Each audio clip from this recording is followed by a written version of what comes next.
بسم الله الرحمن الرحيم الحمد لله الذي أنزل على عبده الكتاب ولم يجعل له عوجا قيما لينذر بأسا شديدا من لدنه ويبشر المؤمنين. السلام عليكم وأعوذ بالله من الشيطان الرجيم. بسم الله الرحمن الرحيم. اللهم صل على سيدنا محمد وعلى آل سيدنا محمد وسلم. اللهم رب اشرح لي صدري ويسر لي أمري واحلل عقدة من لساني يفقهوا قولي. Ambalima DMS-TV la jabaga maliko no maliko ka hanga fulani wala nyuma dombi awi o monu tisege autinina abi on la jesanga ani wakati bela jelina anga platformu sanfe kara Facebook yi WhatsApp Instagram kona nyogona nya mafuka tasi YouTube ma ambe o bela jelen fu ka wala nyuma do ka fo yeni au sigili anga jemu ka kenanga jemu ka mini amba falima ko doni ba ka kene ale kene sigili DMS-TV sanfe ka doni ba ko wele amusola ka fo ka tasa cela kauma anga jeka masala al-islamiyat tatugo nyumo oluka alhamdulillah invité mi ambolo korobi ote madugule sabula nite anako folo ya plateau ka oye ambaye tati Seyda Khadija Haidara amba fu ka wala nyundo ka anda je bako bela jeli fu ka nyina ande me bako fe anko korodo bako aw mun be fe aw selo an woni jemu kanu nuna akata taw abonné anga page ko folo nu bela jelina ka klaka commenter ka j'aime kala sabula o de be an deme kosebe anga bara nununa deme bako aw mun be fe aw selo jemu kana abe taga numéro mun be écran duguma abuluta abe wulini ke inshallah an nyama ya bulo mako ani olube ñoko soro ambe wakati bakonna la ni ode maulud nabawi no ye rasul sallallahu alaihi wasallam anga kira bay alika bangelu ambe wakati konna la anu son kadi ko sebe ode la nya mode musore wuli kana kenaka akana fla fani amoke ka ikima nuna ni ala sonama ame kumadi amba mamba fo tantima ko Seyda assalamu alaikum. Wa alaikum salam la ta'ala wa barakatuh ya Seyda. Alhamdulillah na fo anya fo to mina andon kauna de ishin fole anga kenaka bi amina kuma temika ode muso jore dumeye mauludu konnala sabula ba fay ko kira nana ay muso lafia ko sebe aw doni bako yera de bofo donc ni abe otoyala epsega mu fo anye o konna do amina kuma odi kambi ngasoma anga do kena konna la folika mu bulo kala se DMS-TV la je bako bela jelima alhamdulillah ma fa'uzu billah سميع العليم من شر الشيطان اللعين الرجيم. اللهم وكما جمعتنا في هذا المكان المبارك أن تجمعنا في مسجد الأقصى يا رب العالمين. وصل اللهم على سيدنا محمد طلعت الحق بالحق كنز الأعظم إفادتك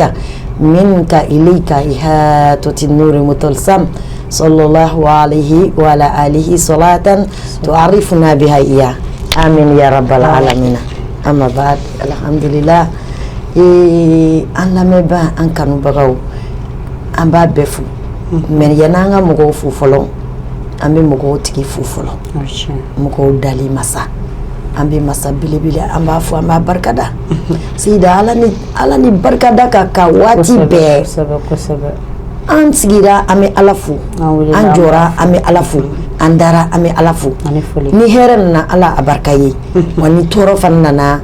kullu ala sawai hakeza ame alafu ka barkada ajara lidi anye tilisu insoro kanan sigi bi kambe fla fo mugo sigati note anwa doniya masuma yere kalandumri donc ame alafu ka barkada alla me bana kanu bagaw ka bela jalinfu naw yela la iruzuka ayituka wuluma aka tente aka ngamime akulu lame amanga ka mime fana aya jija abulu den kerefe donc abina yi ambi nafa bade soro rezo konona la rezo nana anana mun kama anana de anga kibariya udon kala halaya udon munu dugulendo ana mamin don anga do fara don taka amin do anga do fara don taka amamin do anga sega hakilla jigi ke olula donc la ne ba fo rezo ka mogo bela jalenye donc aya jija akado an fana ka page kono aka dele no n'ala sɔnna DMS TV ka page kono nala aka lajɛ n'a ye min sɔrɔ a la a ye rubino dɔn a tɛ se o ma a ye n ta a ka sumusumu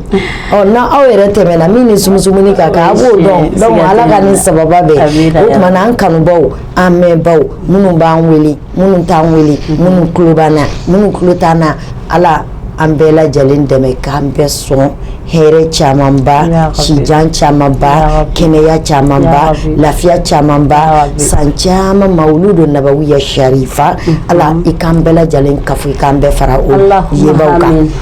a y'a sɔrɔ gɛlɛya min b'an na ala ka wuli ka bɔ an kan amma ba'd alhamdulillah donc ɲininkali min b'i fɛ Seyida ɲininkali boloda ni ala sɔnna ala ka ne sababa bɛ amina ya rabbi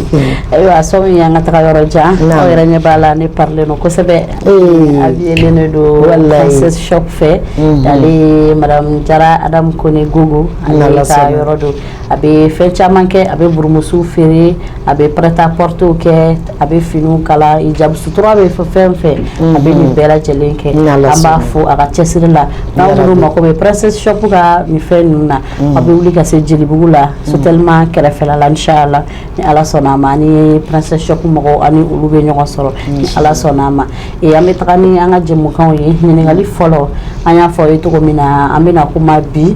thème min kan o de ye mawuludu ye silamɛmuso jɔyɔrɔ ye jumɛn ye mawuludu o kɔnɔna la hali ni ma kɛ silamɛ ye muso yɛrɛ jɔyɔrɔ ye jumɛn ye alakira ko la donc an bɛna kuma o de kan e yɛrɛ bɛ se k'a fɔ an ye Seyida mawuludu yɛrɛ ye mun ye fɔlɔ alhamdulillahi rabbil alamin الذي أبرز حقيقة المحمدية وصرخ منها العوالم كلها وسفلها تنبي علي ni kuma yɛrɛ ni don kam ye ni kuma yɛrɛ ye ni yɛrɛ kan ka kɛ mawuludu yɛrɛ kɛ sababu ye fɔlɔ mawuludu ti ko ye min bi fɔ dɔgɔ ko mawuludu la ko dɔw bi don i ka hakɛto an lamɛnbaw bɛ hakɛto ko dɔw bi don jɛnɛya la a su la mais su tɔw bɛ yen nɔ est ce que jɛnɛya bɛ datugu mawuludu dɔrɔn kama a tɛ datugu o dɔrɔn kama o u t'a datugu o kama o mawuludukɛla i ye mawuludu don o mawuludu don tɛ o tɛ jɛnɛyakɛla bali a ka jɛnɛya la o tɛ gulɔmina bali a ka gulɔmin na o tɛ tiɲɛnikɛla bali a ka tiɲɛni na o tɛ jugujugutigi bali a ka jugujugu la mais k'a fɔ de ko aw bɛ mawuludu kɛbaw bɛ mawuludu kɛ u t'a kɛ dɔwɛrɛ kosɔn jugujugutigiw bɛ bɔ a don de ka jugujuguya kɛ fɛn min ma deli ka kɛ k'o bɛ kɛ mawuludu su k'u ye nkalon tigɛ su foyi tɛ yen nɔ anw ka nin akhiri zamana in kɔnɔ ko jugujuguya dɔ tɛ k'a kɔnɔ jugujuguya bɛ k'a kɔnɔ donc mawuludu la ne ko ni kuma daminɛ ni min ye abraza haqiqata al-muhammadiyata wa salaka minha al-awalim kulla ni ko ala daw ma an ka mawuludu kɛ mawuludu ye mun ye an bɛ alakira ko anw de k'an b'an ka nabi ɲuman fɛ ni b'i ka maa ɲuman fɛ Seyida e kan ka mun k'i ka maa ɲuman ye fɛn min ka d'a ye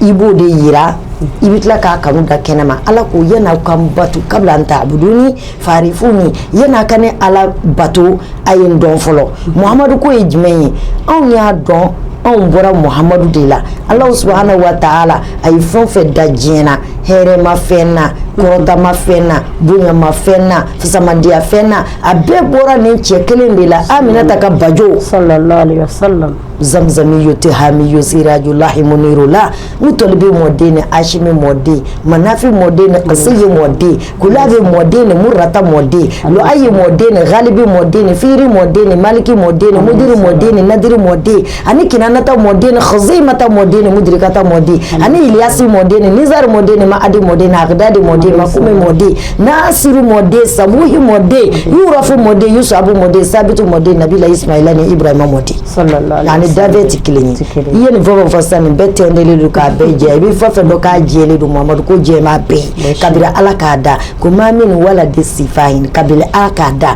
a ma sɔrɔ jugujugu sira fɛ a tɛndera de depuis Adama na ka nɔrɔ in bila Adama kɔsolo la ka n'a bila denkɛ sisa la ka bɔ sisa la k'a bila denso sanumaw la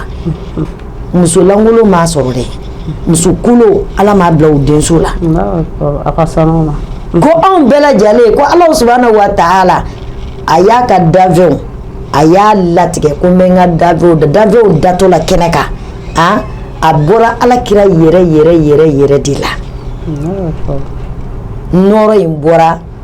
Allah subhanahu wa ta'ala ka nɔrɔ la Muhammadul Mustafa sallallahu alaihi wasallam o dalen kɔ suma salaka min hal awalima uluha wa sufuha davion dara an bɛ fosi ka bɔ alakira de la davion kunandi bɛɛ a bɛɛ fosira ka bɔ alakira nɔrɔ la hala dɔw ma barika Muhammadul Mustafa ko la anw bɛ alakira ka mawludu kɛ n'ale kun tɛ yele kun tɛ bolo yele kun tɛ ne bolo anw tɛ sirata dɔn kuma tɛ al-mustaqima ma kuma tɛ al-qawima ma ala kun tɛ siratigɛ jɛlen yira anw na davion bɛɛ ne kunangoya kun bɛ taa alikiyama jɔ don jahanama tasuma na ala ye nin min bila ka na anw ma bashiran wa nazira ka na anw bagabaga ka bɔ jahanama sira kan ka na an lanisɔndiya ni alijinɛ nɛɛma ye wa kalo o kalo n'a fɔra ko alakira ka mawludu k'a kun bɛ nisɔndiya yira kalo o kalo anw kun b'a yira wa davion bɛ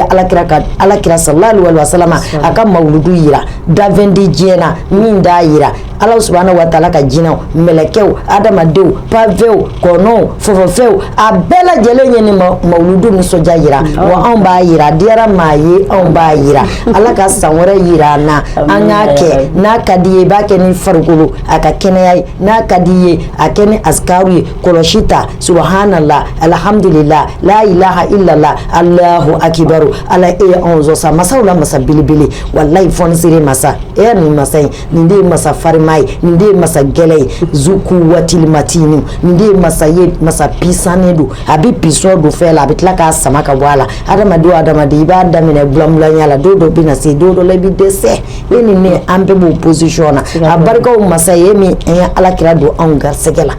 e min ye Muhammadul Mustafa di anw ma k'a ci ka na anw ma k'an bɔ dibiw la k'an bɔ kafiriya ni kunangoya sira la ka tila k'an ka sira kɛ siratigɛ min bɛ wele al-islam man istaslama kisilenya sira k'an bɛɛ bila o wo kɔnɔ a barika ala ye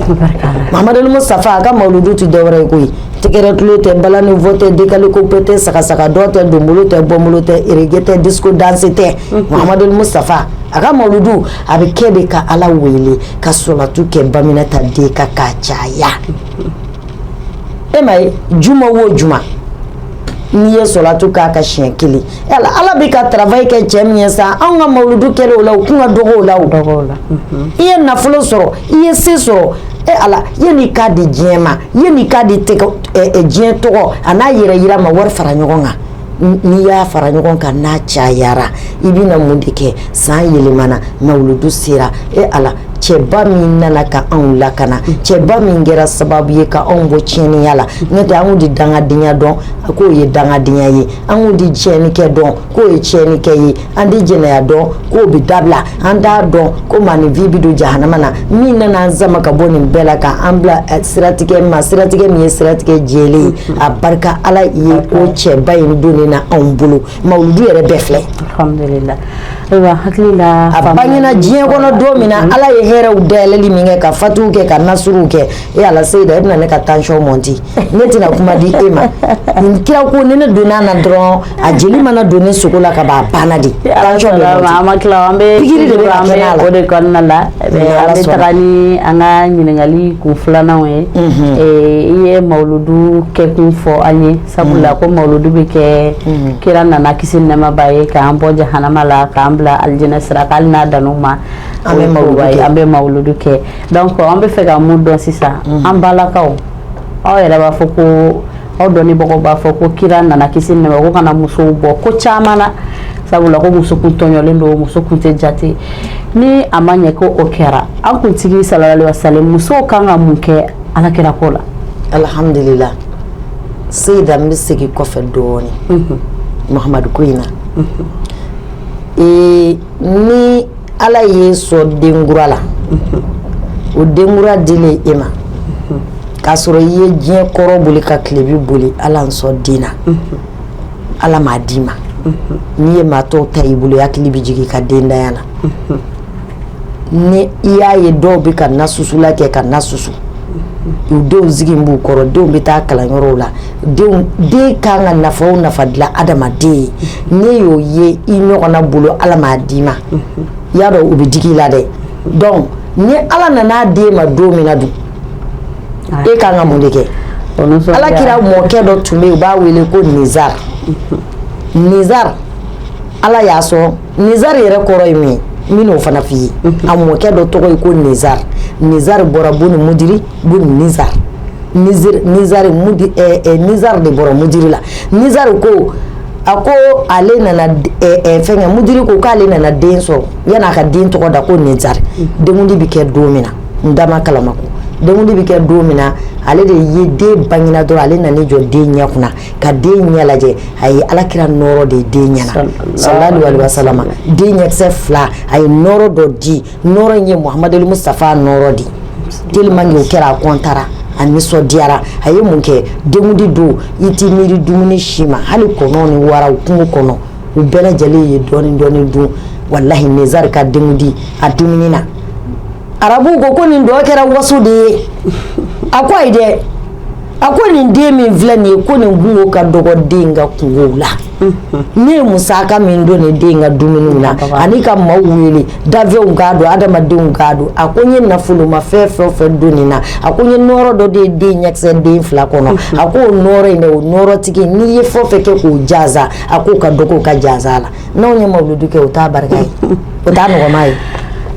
anw bɛ ala fo k'a barikada ala sera k'a courage di anw ma anw k'a kɛ minnu ma se k'a kɛ a kana maaw lagosi sa ala kira ko sallallahu alaihi wasallam a ko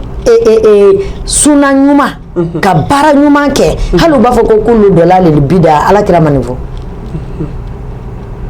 o ye mun ye ko kura wo ko kura n'o o kɛra filimafɛn ye ni kokura min kɛra sa ni fili yera o tigilamaw bolo k'o ye bida ye kira da mun fɔ kira yɛrɛ ko a ko fɛn o fɛn bɛ yen nɔ ale alakira ka sunna na fɛn o fɛn kanu na ale alakira y'a kɛ o ale alakira m'a kɛ o a kanu ne don n'a a fɛn kanunen don n'i y'a kɛ ko koɲuman don i y'a kɛ maa min y'i ladege k'a kɛ o b'a baraji sɔrɔ e yɛrɛ b'a baraji sɔrɔ wa n'i ye ko tiɲɛlen kɛ min d'ale alakira ka taasira ye ale alakira ma min kɛ n'o kɛra kojugu ye ni o jurumu bɛ sɛbɛn e kunna wa maa min y'i ladege k'o kɛ o fana b'o jurumu sɔrɔ o tumana n'an ye mawuludu kɛ ka wazulu kɛ wazulu ye kojugu de ya hali sini an b'an ka mawuludu kɛ an ka tɛmɛ don dɔ la tɔ bɛ na ala ka ni sababa bɛ ko musow ko o jɔyɔrɔ ye mun ye mawuludu ko la alakira ko la sallallahu alaihi wa alihi wa sallam ko la la ilaha illallah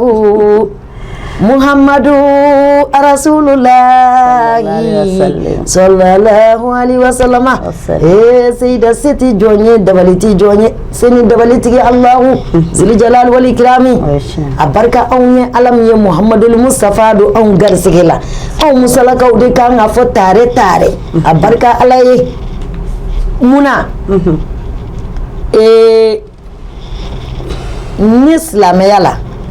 Qur'an aya do mota suratul azabi kono ala ba fa innal muslimina wal muslimati akato wal muslimina ma o kore au ka do nga fo silame chew o munama da silame chew ma baraw bara nabike akunga ke ko silame chew ala ba fa innal mu'minina abitla kana fo tuguni ako innal muslimina au ka do nga fo silame chew abina mun fɔ wali muslimati ani silamɛ muso mun y'anw fara kan ani alijinɛ kun bilalen do ten cɛw dɔrɔn de kun bɛ don a la musow ti don a la donc an b'an semo seli la an b'an semo sun na an b'an semo alako la madama anw ma fara ka bɔ alako la alakira ko anw b'a la fɔ an kun n'an kan a bɛ tila k'a fɔ wali muminina wali muminati an k'a to muminu dɔrɔn ma imaya ko muso jɔyɔrɔ muso kan ka jɔyɔrɔ ɲini munna ala ye muso jɔyɔrɔ d'i ma a ye cɛ jɔyɔrɔ d'i ma a tɛ komi i ka fanya cɛw kunna a tɛ komi i k'i yɛrɛ fisaya cɛw sanfɛ a tɛ komi ko a ka fɔ de ko jɔyɔrɔba dɔ ka d'e ma k'a kana di cɛw ma jɔyɔrɔ dira an ma ala y'an ko fɔ a ka kuranɛ kɔnɔ Suratul Nisa'i be munna ma kɛ suratul Rijali ka kala tuma Rijalu ta kɛ mais Nisa'i nana o toyi Allah bɛ tila k'a fɔ wal mu'minina wal mu'minati wal qanitina wal qanitati والصادقين والصادقات والصابرين والصابرات والخاشعين والخاشعات والمتصدقين والمتصدقات والصائمين والصائمات والحافظين فروجهم والحافظات والذاكرين الله كثيرا والذاكرات أعد الله لهم مغفرة وأجرا عظيما. Ala ko minnu zirana Ala ka jɔn ni maniyabaatɔ a ka silamɛw kɛ silamɛ muso muminu kɛ muminu muso Ala ɲɛsiranyɛba a tiɲɛfɔba cɛma an'a musoma ani sabaliba cɛma ani sabaliba musoma nin bɛɛ lajɛlen kun ka to yen sa a bɛɛ kun ka kɛ sabaliba cɛmanw ye dɔrɔn o donc Ala ma anw sen bɔ Ala bato la Ala bɛ hinɛ anw na de a y'an sen don a ka Ala bato la anw yɛrɛ m'an yɛrɛ don dɛ Ala de ye anw don a la donc o la Muhamadu ko ti maa kelen min yɔrɔ ye maa kelen dakuru ɲɛ kelen ji min yɔrɔ tɛ diɲɛ bɛɛ kan ka gɛrɛ a ji de la ka dɔɔni min a la anw musolakaw ye o to yen an bɛna ye Alakira a furumuso min bɛ yen ko Khadijatu Kubra yari y'a tɔgɔ mɛn an b'a Khadija Kubra ne yɛrɛ tɔgɔma ɲuman don Jibirila tun bɛ jigi ka na Alakira ma alayhi salam Jibirila jigitɔ ka na Muhammadul Mustafa ma sallallahu alaihi wa sallam Ala ko ni jigina a fɔ Muhammadul Mustafa ye k'a furumuso minɛ dɔ filɛ o minɛ minfɛn b'a la dumuni b'a la a minɛ ka taa n'a ye i k'a di Alakira ma sallallahu alaihi wa sallam ko Alakira kan ka foli lase a furumuso Khadijatul Kubra ma ko ne yɛrɛ Ala de ko n b'a fo Ala muso ye kabako ye sa a y'a ye Jibirila jigina Alakira kan sallallahu alaihi wa sallam a delila k'a fɔ tile kelen ne ti a tɛ komi ne bɛ ka cɛw valeur bonya dɛ n bɛ fɛ k'a jira musow ka u yɛrɛ dɔn nin bɛɛ kɛlen kɔfɛ anw ye mun anw di sabali sa n kan ka sabali nin bɛɛ kɛlen kɔfɛ anw ye mun anw di Ala dɔn mun anw di mawludu nabawiya sariya fa kɛ ni Alakira kun tɛ anw bɛ nin bonya bɔ min Jibirila jigina e kan a jigina ne kan na jigina Muhammadul Mustafa min kan ayi a jigitɔ a ka Jibrilu alayhi salam ko ni nana Muhammadul Mustafa ma sallallahu alaihi wa sallam ko nin ye minɛn datugulen ye o d'a ma i ka ji d'a ma i k'a fɔ a ɲɛna ko ne b'ale Muhammadul Mustafa fo ko n ka salamu b'a ye Ala de ko ten setigi Ala Rahman o Rahman yɛrɛ n da sera o ma yɛrɛ o ye n don ne babu yɛrɛ kɔnɔ maliyɛnw ko diɲɛso hinɛ lɔkɔlen tigi ko lahara nɛɛma kɛrɛnkɛrɛnlen tigi a fila bɛɛ bɛ se ka kɛ hinɛ ya Rahmanu tɛ Rahimu kɔrɔ di Rahimu tɛ Rahmani kɔrɔ di an bɛ se ka tɛmɛ o kuma kan n'o tɛ o y'a damana walawala fɛ ye don dɔ la ni Ala sɔnna an b'o kɛ walanda wɛrɛ ye inshallah Rahman malikul quwa wa shida wa jabaruti masa fanga gɛlɛn masa o de ye Ala ye fanga gɛlɛn masa min ka farin n'Ala kun y'a daminɛ ni hinɛ ye maaw kun tɛ kɛ Ala fɛ sa anw bɛ siran a ɲɛ Muhammadu bin Abdullah sallallahu alaihi wa sallam Rahmani de ye fanga gɛlɛn masa ye Rahimi o ye hinɛ masa ye Zili Jalal wal Ikram ale de ye Alakira don anw garisɛgɛ la ka tila k'a kɛ sababu ɲuman ye ka na musow bonya yira ka musow karama yira Ala ne Ala ne subhanahu wa ta'ala k'a yira e Muhammadul Mustafa la musow ye fɛnba ye ne Ala bolo fɛn jasilen dɛ wallahi du kɔnɔ a jate minɛ ni Ala ko n'i y'a ye du kɔnɔ i b'a sɔrɔ musow de y'a daminɛ taa an ka misiri kɔnɔ i ka taa lajɛ n'i y'a sɔrɔ arana sɔfu fɔlɔ la i y'a sɔrɔ maa 100 b'a la n'o kɛra cɛw ye i bɛ taa sɔrɔ musow ye 1000 an cɛ sirilen don diinɛ na wa musow de ye Alakira sankɔrɔta don min na Alakira bɛ bɔ Maka sallallahu alaihi wa sallam Alakira bɛ taa Madinakaw dugu jɔw bɛ soli fajiri da fɛ u bɛna yɛlɛ yiriw sanfɛ u b'u kun legelege Aminata den la Muhammadu bin Abdullah sallallahu alaihi wa sallam o bɛ k'a makɔnɔ Ala ni Alakira nege bolo Madinaka dɔw bɛ hali tile la u tɛ se k'a dun u bɛ taa yɛlɛ yiriw sanfɛ muso tafetigiw ye mun kɛ olu de farala ɲɔgɔn kan muso tafetigiw n b'a f'i ye olu ye dufu de ɲini ka na n'a ye Mamadu Mustafa kun bɔra ko tɔla al badru alayna min saniyatil wada wajaba syukru alayna mada alilaida ayuhal mabusu fina jita bi ramil muta jita syaratal madina marhaban ya khairad sallallahu alaihi wasallam Allah kari u ye nin fɔ kira nana sɔrɔ u bɛ dufu la denmisɛnninw ni mɔgɔkɔrɔbaw f'u bɛ nisɔndiya musow la kira m'a nagari ko mun a ye balani fɔ a la mun a ye dɔ kɛ mun a ye tɛgɛrɛ tulo ta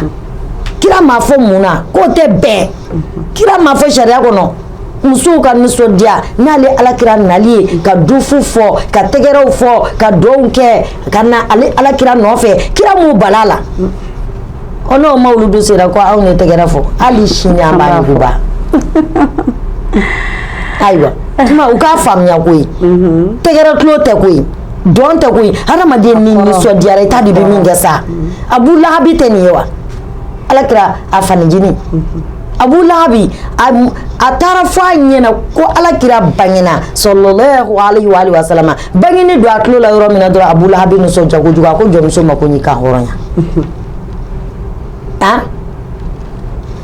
dɛnɛ wo dɛnɛ mɔgɔninfin dɔ sugura k'a ye dɛnɛ wo dɛnɛ a b'a ye alakira sallallahu alaihi wa sallam a ye alakira a ye jɔnmuso kan hɔrɔnya alakira ka bangeni min kama sallallahu alaihi wa sallam dɛnɛ wo tɛnɛ a b'a ye ji bi d'a ma a b'a k'a kavile kɔnɔ n'o tɛ minɔgɔ bi ɲini ka n'a sikɛnɛden b'a jaramɛ gazi buru muso tafetigi ala ye bonya di anw ma Muhamadu ko in na ni Muhamadu kun tɛ Jibirila ti jigin kana kunna wolo di anw ma k'a fɔ ji minɛ i ka minɛ datugulen minɛ i k'a di furumuso ma i k'a fɔ ko ne yɛrɛ ala ko ko n ka kisi b'a ye salamu b'a ye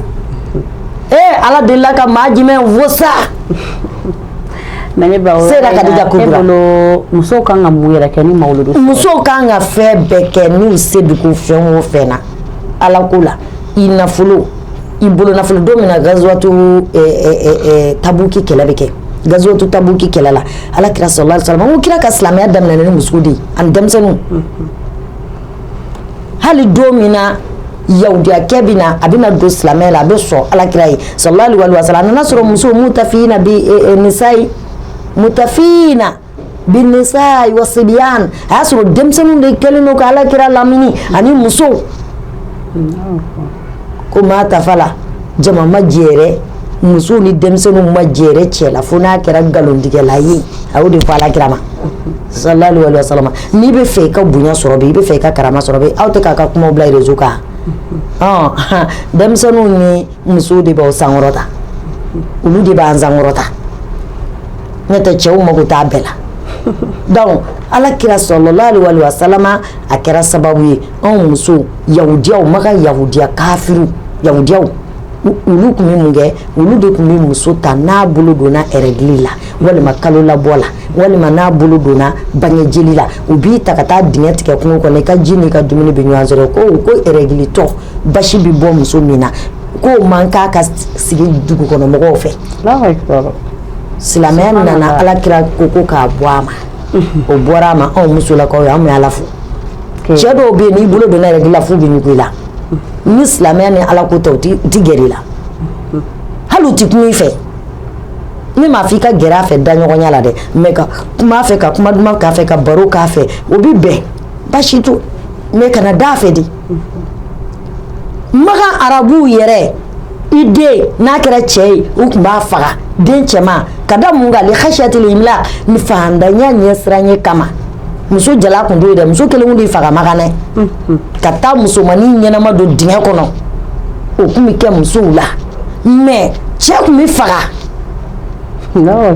munna fahantanya ɲɛsiranɲɛ kama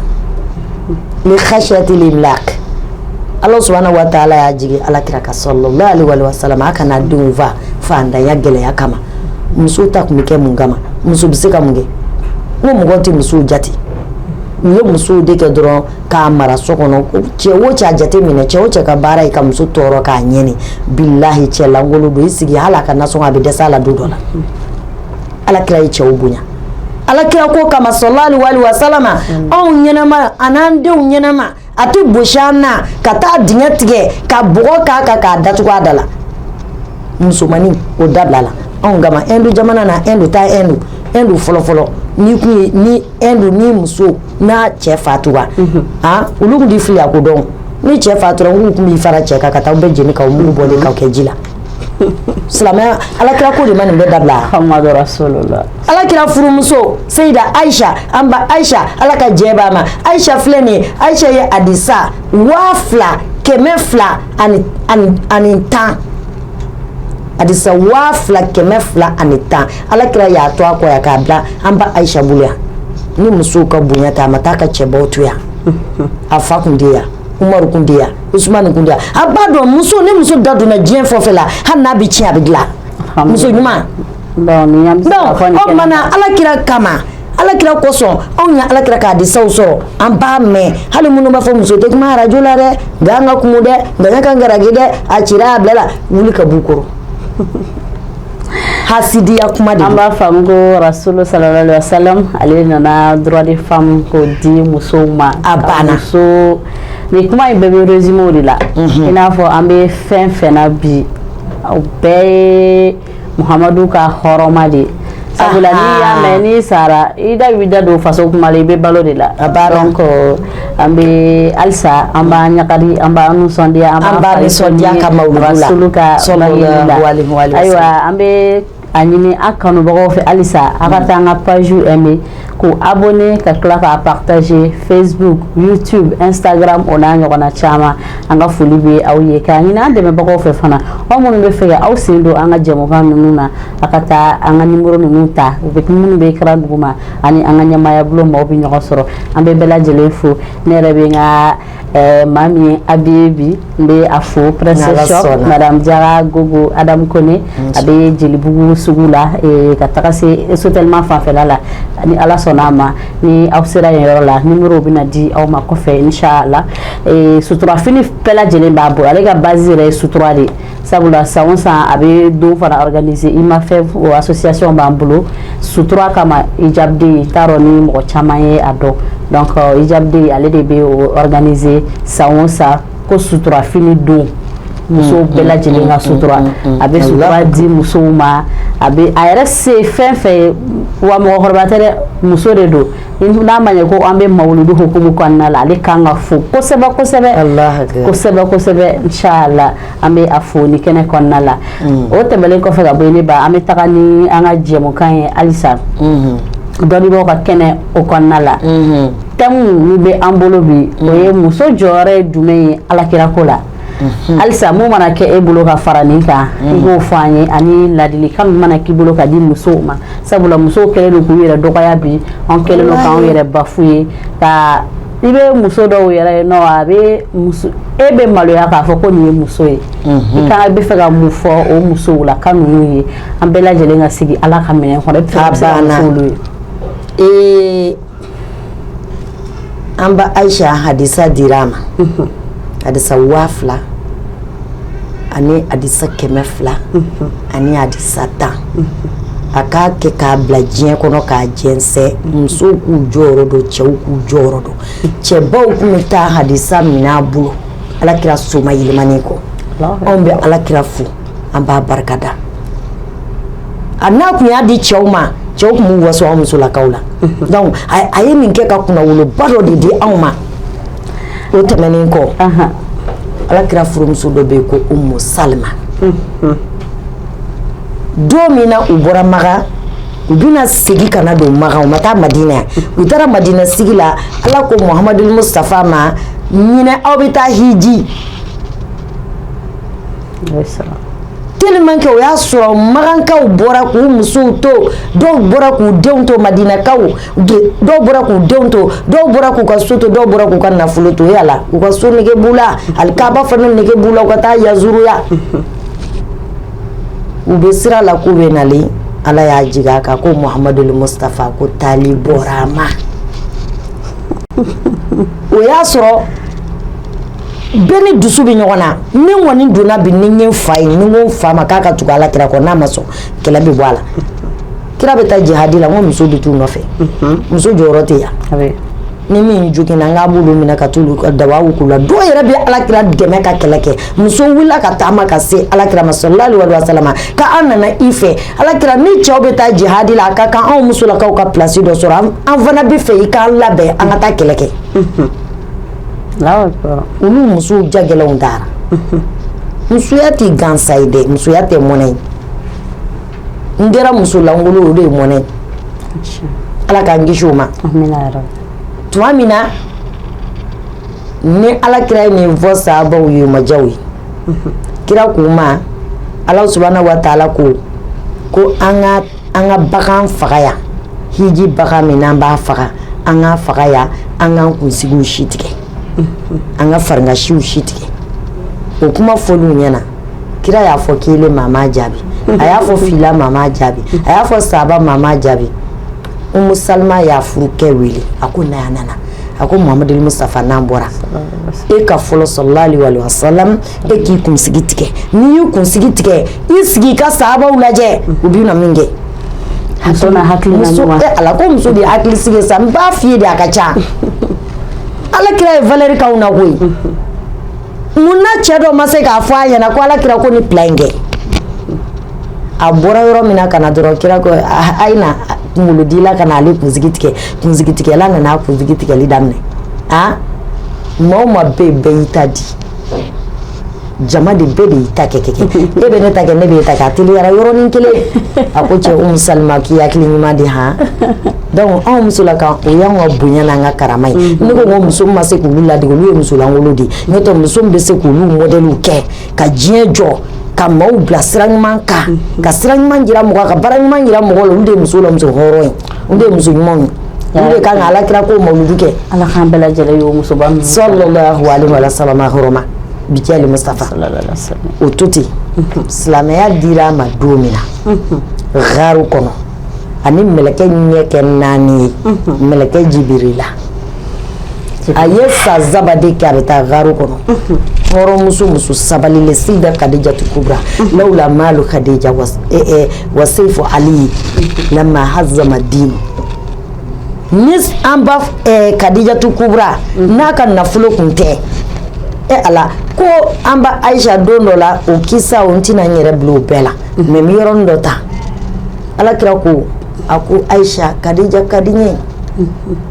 musokɔrɔba don jɛna n'o ye nka ka di n ye munna Kadija don min na diinɛ se ka kɔrɔta diinɛ se ka dɛmɛ se tɛ diinɛ ye fanga tɛ diinɛ na hali ni ala kira yɛrɛ tɛ se ka lajɛ ɲɛ kɔrɔ o don ale de y'i ka nafolo bɔ k'a don ne Muhamadul Mustafa la k'an ladila k'an biriye k'an manamana tɔmɔfɛn dɔ ka bɔ n ka bi k'an tɔmɔ Kadija y'o kɛ anw muso la k'a barika ala ye n'o tɛ ni kamalenkɔrɔ fu bɛnna kari kɔnɔ kulukutu kala ka taa muso ti min bolo walima muso jugu bɛ min ka so dakalaja kule ɲinɛ dakalaja bɛ min ka so kɔnɔ ni n'a bɛnna i b'a sɔrɔ a ɲɛ falen don ɲɛ b'o la a ɲɛ bɛɛ lajɛlen don kɛlen don sana ye a bɛɛ kɛlen don nɛrɛ ye n'o a tɛ se k'a da o kan k'i lajɛ a senna sabara o koyokolen don sen kɛmɛ ko datuwari kolonkɛ la sen pɛrɛnnen ko basa ka boli ka don a la a suma ka go a ye ɲɛnama ye ale de b'i to circulation na ka balani jugu ni fanani jugu kɛ bari ale tɛ balani ni falani a t'o valeur dɔn n'o tɛ maninfin diɲɛ fɛn o fɛn ala da ala kira sallallahu alaihi wa sallam cɛ nana s'a ma a ko ala ka nabi ɲuman ni yɛrɛ sɔrɔ n k'a kɛ maa jumɛn ko Umu ka taa k'i ba ye yala muso a y'a disi kɔngɔ sa ala kira fɔlɔ la ka ba de bonya yira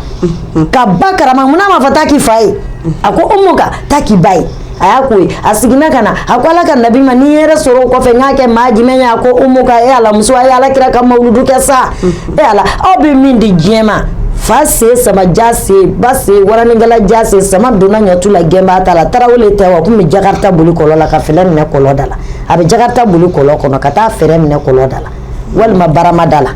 o ɲi kun bɛ kɛ kirida min na o kirida de kun ye poto ye yan'aw ka taa wari di diɲɛ ma a ka taa tugu diɲɛ Ami ko a ka taa tugu diɲɛ tɔgɔ nɔfɛ a n'a yɛrɛ yira a n'a waso nɔfɛ a ye tugu Alakira kɔ ni Alakira tɛ i filɛ place min na i tɛ kɛ ten ni Alakira tɛ i tɛ jɔ i sen kan ni Alakira tɛ i tɔgɔ tɛ fɔ ni Alakira tɛ i jamu tɛ fɔ ni Alakira tɛ i tɛ lafiya sɔrɔ ni Alakira tɛ i tɛ hɛrɛ sɔrɔ ni Alakira tɛ i tɛ kunnawolo sɔrɔ Muhamadu Mustafa san o san muso a y'a nisɔndiya kɛ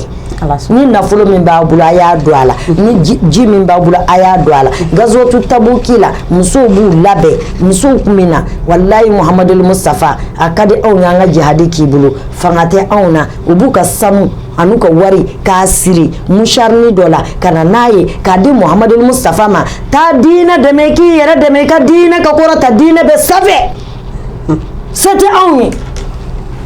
muso tafetigiw kun b'o kɛ ka n'a di ala muso ye dimi bɔ Alakira la sa o ye dimi bɔ a la dɛ nka hali bi a ye continuer n'o de fo diɲɛ wili o de kana dabila inshallah ne ba wagati korona a banna Alakira tanu tɛ fɔ ka ban Ala yɛrɛ b'a fɔ an ye ko n'a bɔra Ala tɛ Ala den tɛ mankutu fɛn fɛn ka d'a ye an k'a bɛɛ fɔ an k'a bɛɛ kɛ o mawuludu tɛ kojugu ye o mawuludu ka dɔgɔ Alakira ko de la o ye tiɲɛ donc wagati n'a togo kama walayi dakuruɲɛ laban minnu mana k'i bolo ani foli kan an bɛ jɛmu k'a kuncɛ inshallah ayiwa dakuruɲɛ laban bɛ ne bolo ne bɛ muso bɛɛ de wele muso bɛɛ diɲɛ muso bɛɛ ne kan tɛ Mali muso dɔrɔn ma dɛ diɲɛ muso bɛɛ ne bɛ aw deli a ye mawuludu nabawiya sharifa a y'a kɛ a y'a k'a ka duw kɔnɔ a y'a k'a ka quartier kɔnɔ a y'a k'a ka sigidaw la a ye musow fara ɲɔgɔn kan ka tɔn sigi cogo min na dɛ a ye mawuludu tɔn a y'a sigi ten bɛɛ k'i ka 20 fara ɲɔgɔn kan bɛɛ k'i ka 5 fara ɲɔgɔn kan bɛɛ k'i ka 10 fara ɲɔgɔn kan ni mawuludu sera an ka bɔ ka Ala subhanahu wa ta'ala barikada ka Ala subhanahu wa ta'ala waleɲuman dɔn ka karamɔgɔ kɛrɛnkɛrɛnlen ɲini min di nin yɛrɛ fɔ min di na diɲɛ fɔ min di na sitanɛ fɔ min bɛna Ala ko Alakira ko Ala ko min bɛna o fɔ an ye ka an bila siratigɛ jɛlen kan inshallah an ka ko k'an jɛ bi Muhamadu Mustafa do koyi e ma Sida Kadija ye dimi bɔ a la a nana jawulilen nana sokɔnɔ yɔrɔ min na dɔrɔn muso in ko a ko zamiluni ay dasiruni ay datugu a y'a ka musɔrɔ a ye fini biri a kan Jibirila ma taa a y'a ka musɔrɔ bɔ yɔrɔ min na k'a bila Alakira ka yɔrɔ min na Jibirila tununa a ko Ala ka nabi ma k'i ɲɛ b'a la a ko ɲɛ t'a la a ko haza huwa namusu nin ko nin ye fɛn dɔ an dimi dɔ nin ye namusu de n bɛ taa ɲɛɲini ka na Warakatu bun Nawfili al Asadi ye n bɛ taa sɛgɛrɛ donc an bɛ Ala fo an b'a barikada muso bɛɛ ya rabbi an y'a ɲini Ala bolo ɲinɛ mawuludu y'a sɔrɔ Mali kɔnɔ tɔɔrɔ min bɛ yen Ala i t'a kɛ mawuludu bonya kama wa n'a y'a sɔrɔ an bɛ mawuludu kan k'a kɛ n'an bɛ ka Alakira diyaɲɛ yira k'a bonya yira Ala n'a y'a sɔrɔ o bɛ bɛn e Ala ma Ala an ka sanw diya an na Ala i k'an ka tɔɔrɔ wuli Ala i k'an ka gɛrɛgɛrɛ wuli i k'an kisi gɛrɛgɛrɛ ma i k'an kisi masiba ma Ala i ka tila ka alijinɛ garanti ta an ye n'a y'a sɔrɔ an bɛ ka min kɛ mawuludu ko la dɛ an bɛ k'a kɛ ŋaniya jɛlenya min na ka nisɔndiya min yira a la ka Ala kofɔ min yira ka wazulu min kɛ ka ɲɔgɔn dumuni ka ɲɔgɔn min ka fɛrɛbɔw di ɲɔgɔn ma a la e yɛrɛ ko fini don ne kan na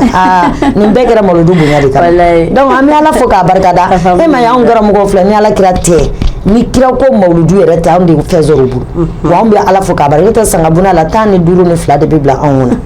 i b'a dɔ kɛ ka sitanɛ bɔ Ala t'a kɔ yɛlɛma a la wa anw bɛ Ala fo k'a barikada anw ka tulolu kalo de jɔra an da bɛna don tulu la an da bɛna don lafiya la Mali kɔnɔ Ala ka hɛrɛ na gɛrɛgɛrɛ Ala k'a bɔ Mali ɲɛmaaw Ala k'u dɛmɛ Mali ɲɛmaaw Ala k'u banba Mali ɲɛmaa Ala ka ɲɛtaa d'an ma jamana kɔnɔden bɛɛ Ala ka kɛnɛya d'an ma Ala k'an kisi bana juguman Ala k'an kisi labanko juguman ma ayiwa a ka TV DMS TV ya rabbi Ala k'a kɔrɔta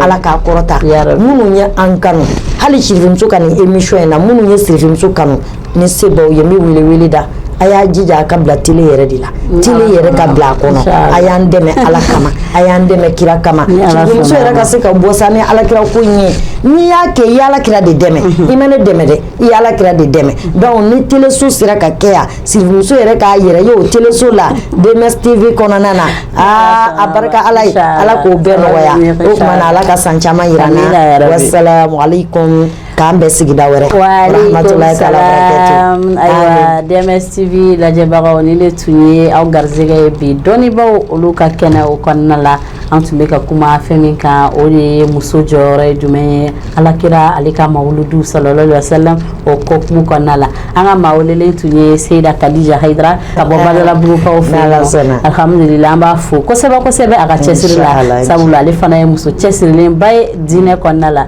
surtout ni alakira ko fɔra dɔrɔn ale moteur bɛ chauffer i n'a fɔ aw yɛrɛ y'a ye cogo min na ya rabbi ala k'an ni a nafa ni alakira hɔrɔma ye an bɛ kuma ɲɔngiri yan nɔ k'an dɛmɛbagaw bɛɛ lajɛlen fo an lajɛbagaw fo a ka taa an ka page aimer ko abonner k'a partager dɔnnibaaw ka kɛnɛ inchallah an b'a fɔ a k'an bɛ sigi wɛrɛ an yɛrɛ ka cɛkɔrɔba min fatura ala ka dayɔrɔ ni ya rabbi Seyida yɛrɛ a ka cɛkɔrɔba fatura